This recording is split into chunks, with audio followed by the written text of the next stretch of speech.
Hey guys, and thank you for stopping by to watch my video. Today I am going to talk about how to get stuff done.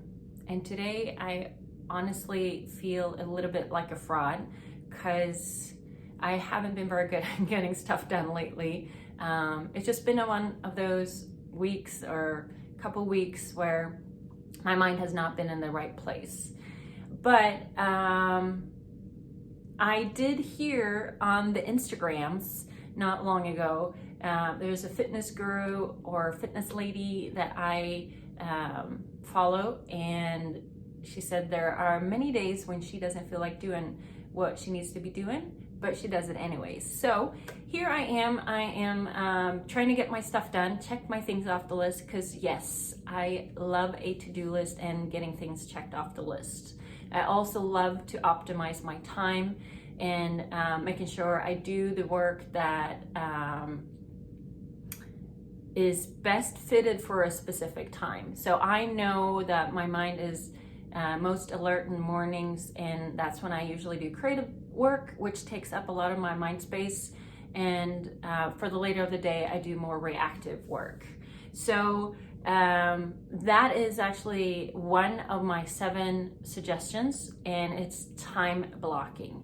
So there are multiple different ways of running your day. Obviously, we all have 24 hours in a day, and I hear a lot about you should get up in the morning and do X, Y, and Z. I'm a morning person, so I do that, but there's so many people that are not morning people. So find your time when you are most effective and do the most important things. In my work, it's the creative work. So I time block creative work in the mornings. And that's number 1. Number 2 is notifications. I hear my really good friend who goes, "What? Why would I turn those off?" She is constantly on her phone doing all her business stuff.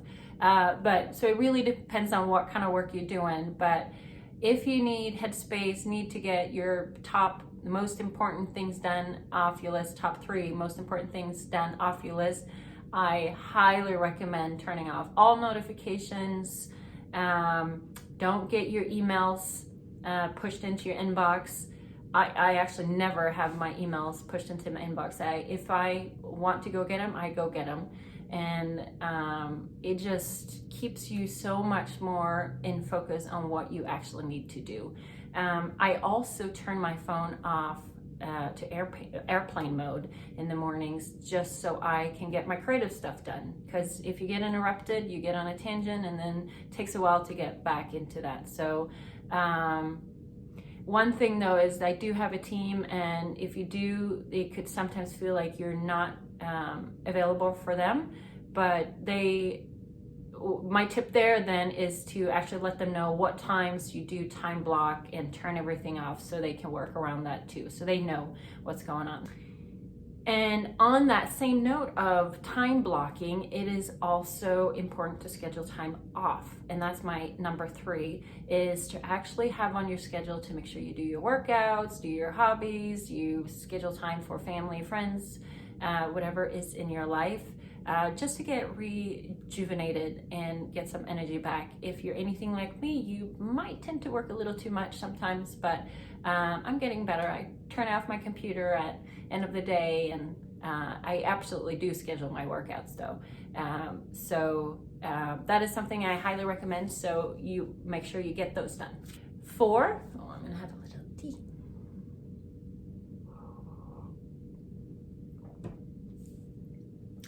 4 is back to that team, to delegate. If you don't have a team, stop what you're doing and get somebody to help you. If it's just for a couple of hours, a few hours a week, it makes a tremendous difference, because the things that you're not really good at or don't really enjoy doing, there's plenty of other people out there who are enjoying those things. And it just is a life changer, honestly, to have somebody to help you out, because I know being an entrepreneur can be slightly lonesome sometimes, but having a team even keeps you accountable. It have somebody to bounce ideas with, and then of course helps you with getting stuff done that you don't like to do. And it doesn't even have to be business stuff. It could be anything from cleaning, cooking, or whatever it is that you do not like to do. And number 5 is templates. I have collected templates since I don't know when. I have them in a folder in my email. That's where it started anyway. So I had templates for emails.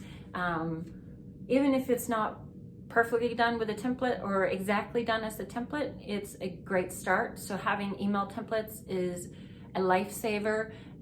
We have template for all the projects we do with our clients. There are templates for creating blog posts and videos. There's templates everywhere, and a template just speeds up or optimize what it is that you're going to do, so you don't reinvent the wheel. So start collecting those templates. It will make your life so much easier and smoother. 6, which is multitasking, and might be a surprise one, because well, I don't mean multitask for work. So don't be texting and doing your creative work, but you can multitask in the sense of while you're traveling somewhere, schedule a phone call. When you're working out, listen to a podcast where you can learn something, or even invite a friend for an activity that you wanted to do, so you can also catch up at the same time while having fun. Okay, and the last one is something, maybe I'm giving away my silliness, but planning your travel time when you're driving around town. I don't know if you do that, but I try to, and maybe this is just some dash of OCD, I don't know, but I always try to make a good plan on how I'm gonna run my errands, so I don't go back and forth over town, and I get as much done as possible in just one swoop. So that's another way to optimize your time and get more stuff done too. So I hope this has inspired you to get more stuff done. If you have some great ideas on what else one can do, feel free to let me know. I would love to find out. And if you do like these videos, please subscribe. Let me know what you like or not like, so I can do better. Always up for doing better. And until next time, hej då! But I do sometimes feel a little bit, what do I feel?